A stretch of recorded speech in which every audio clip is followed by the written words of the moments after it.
इतना मुझको बता दे, कैसे तुझको भुला दे।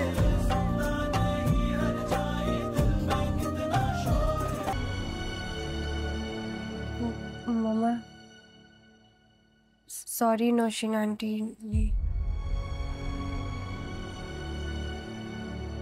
मैंने कभी भी तुमसे कोई सवाल नहीं किया, कभी नहीं पूछा कि तुम्हारा नौशीन से क्या ताल्लुक है। तुम अहमद की पढ़ाई में मदद करती हो, नौशीन से गपशप लगाती हो। मैंने तुम पे कभी कोई पाबंदी नहीं लगाई, क्योंकि ये मेरी नेचर में नहीं है। मैं ऐसी औरत हूं ही नहीं। और मैंने ये भी सोचा कि तुम एक समझदार मैच्योर लड़की हो जो रिश्तों को निभाना जानती है। तुम्हें पता है कि वो कंगन मैंने तुम्हें क्यों दिया है और अनम और ज़ैनब को क्यों नहीं दिया है?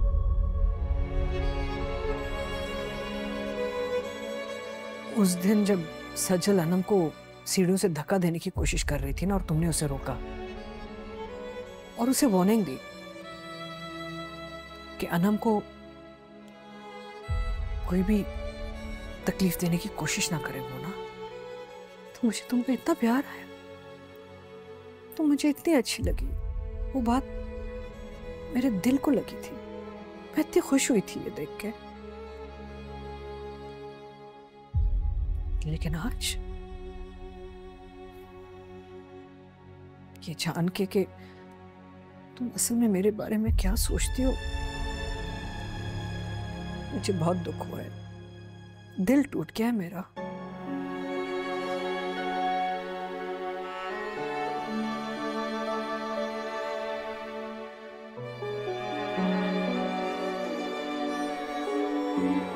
वो कुछ गिर गया था। अच्छा अच्छा, मैं भी हैरान थी। खैर कोई मसला नहीं, मैं आपको दूसरा गिलास बना देती हूँ। बल्कि मुझे बताएं इसमें कुछ डालूं? ऐसा करती हूँ, आपके लिए मिल्क शेक बना देती हूँ। नहीं मेरा दिल नहीं है। ओहो रुसाबाजी, सिर्फ 2 मिनट लगेंगे, मैं अभी बना देती हूँ। बुशरा रहने दो। क्या कर रही हो तुम यहाँ? मना किया था ना किचन में आने से। शक्ल क्या देख रही हो तुम? Get out!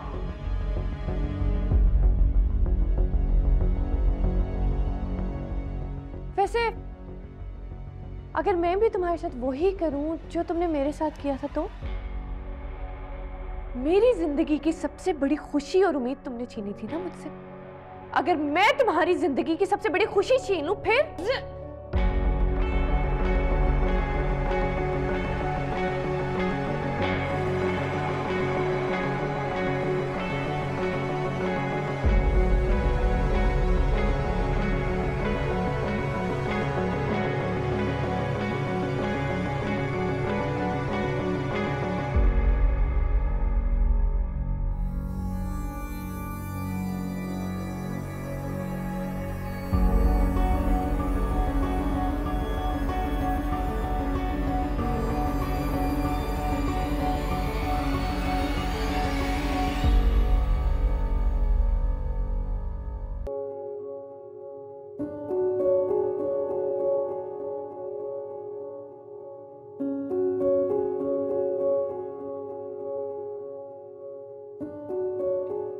कोई प्रॉब्लम है क्या?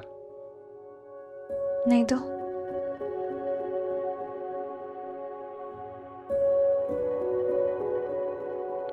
परेशान लग रही हो तुम। कुछ कहा है किसी ने?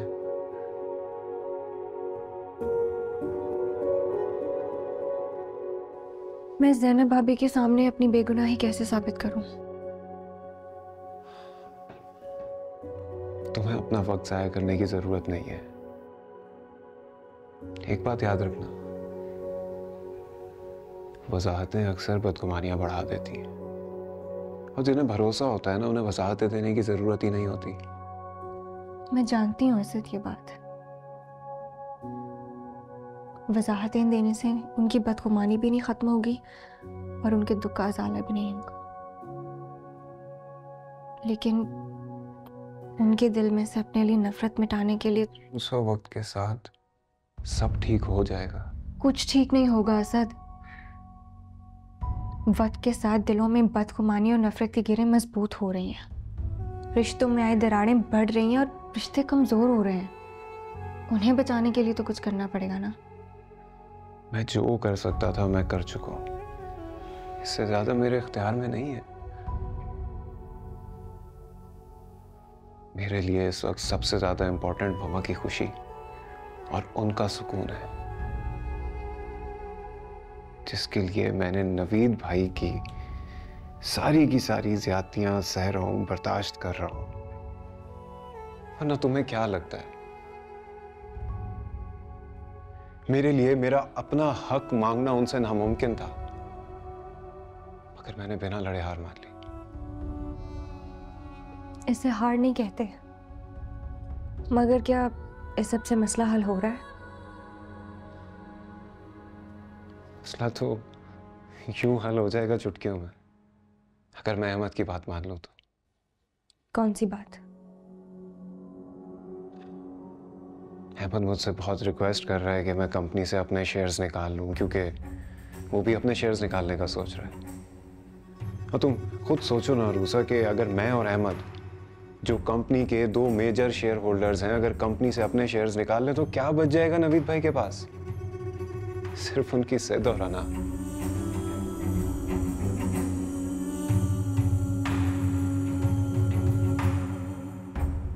मैं आपको कभी ये मशवरा नहीं दूंगी। खैर, अगर तुम मुझे ये मशवरा देती भी ना रूसा, तब भी मैं तुम्हारी बात नहीं मानता, क्योंकि मेरे लिए पापा की कंपनी, उनका नाम, उनकी रिस्पेक्ट, इससे बढ़ के कुछ नहीं है। मैं ऐसे कभी कॉम्प्रोमाइज नहीं होने दूंगा। और मैं अहमद को भी यही समझा रहा हूं कि वो ऑफिस जाना अब शुरू कर दे। उसको ज़रूरत है इसकी, उसे सीखना पड़ेगा सब कुछ, उसका कोई एक्सपीरियंस नहीं है। कुछ भी हो जाए, नवीद भाई के साथ काम करके उसे सीखने की बहुत बड़ी अपॉर्चुनिटी तो मिलेगी ना।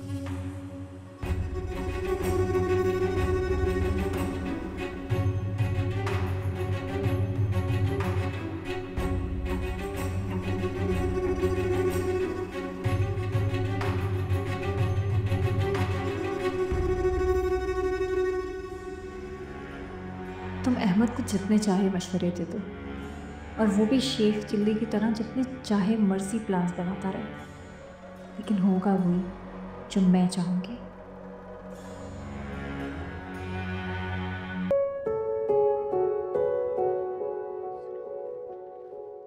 वो क्या कह रही थी अस्मा? बड़ा गुस्से में लग रही थी। लगता है उस दिन जो हम उसके खिलाफ बातें कर रहे थे ना, उसने सुन ली है।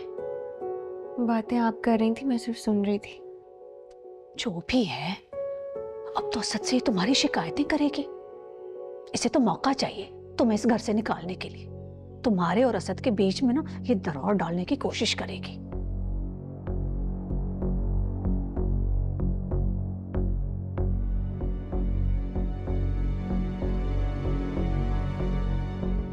आप मेरी फिक्र मत किया करें। मैं पहले भी बहुत मोहतात थी और अब ज़्यादा केयरफुल हो गई। और बाकी मेरा और असद का ताल्लुक इतना कमज़ोर नहीं है कि इतनी आसानी से टूट जाएगा। हाँ, नहीं, वो तो माशाल्लाह माशाल्लाह। लेकिन तुम ना बिन माँ बाप की बच्ची हो, मासूम सी, भोली सी। अस्मा जैसी खुरांट औरत से ना कैसे निपटा जाता है, ये तुम्हें कहाँ आता है? तो आप मुझे बताएं ना, मैं क्या करूँ? कोई मशवरा दें? हाँ, सबसे पहले तो तू असद को ना काबू कर और इस घर से लेके ना निकल जा। और इससे मेरा क्या फ़ायदा होगा? माँ बेटा अलग होंगे तो? जब तू ही आंखों के सामने नहीं होगी तो तुम्हारे खिलाफ ये पट्टियां किसे पड़ाएगी? लेकिन ये सब इतना आसान भी तो नहीं है ना। असद मेरे कहने पे थोड़ी मम्मा को छोड़ेंगे। ना तो मैं किस लिए हूँ, 101 तरीके बताऊंगी। सबसे पहला आसान तरीका, नवीद और असद का झगड़ा। अब नवीद सब कुछ तो हथिया के बैठा है, उसकी हक तलफी कर रहा है। अब तुम ना असद के दिल में ना ये एहसास दिलाती रहो कि वो ना हक खा रहा है तुम्हारा। ये अस्मा कभी भी ना नवीद के सामने असद की तरफदारी नहीं करेगी। बस उससे आएगा गुस्सा, वो तुम्हें लेगा और इस घर से निकल के चला जाएगा। ये आजमा के देख लो, ये ना काम आया कुछ और बताऊंगी, ठीक है? देखना नहीं चुप जा रही।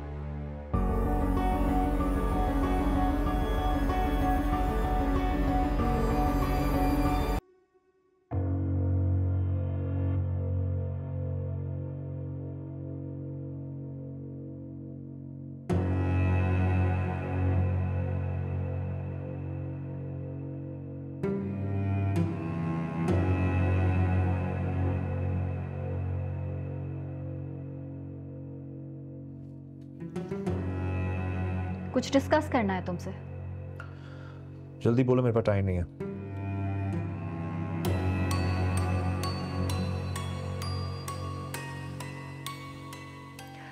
तुमने कहा था ना कि अगर हमें अहमद के शेयर्स भी बेचने हो तो तुम खरीद लोगे।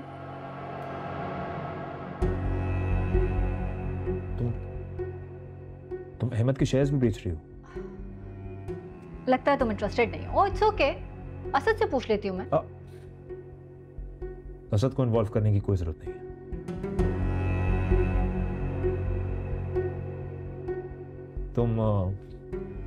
तुम लॉयर से बात करो, डॉक्यूमेंट्स रेडी करो। I know. खैर, मुझे एक बात तो बताओ तुम, ये तुम्हारे और असद के स्टेटस में इतना फर्क कैसे है?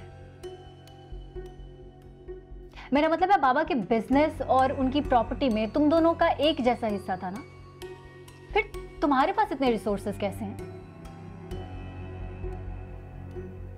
पहले तुमने अम्मी के शेयर्स खरीदे, अब तुम अहमद के शेयर्स भी खरीद रहे हो, कैसे? दूसरी तरफ तुम्हारा भाई असद बेचारा मामूली सी नौकरी करके गुजारा कर रहा है। लगता है बहुत पैसा बनाया है तुमने। Sajal, that's none of your concern.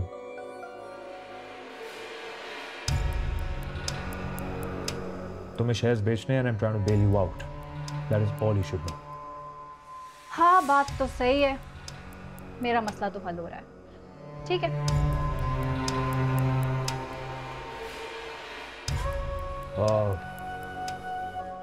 Documents कब तक बनवाओगे? बन जाएंगे कुछ दिनों में। जितना जल्दी तुमसे निजात मिल सके उतना अच्छा है। तुम अब एक दिन मजीद मुझे इस ऑफिस में बर्दाश्त नहीं। ऑफिस से तो जान छुड़ा लोगे, लेकिन घर पे तो मुलाकात रहेगी हमारी।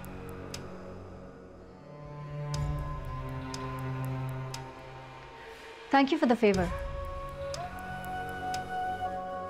Bye.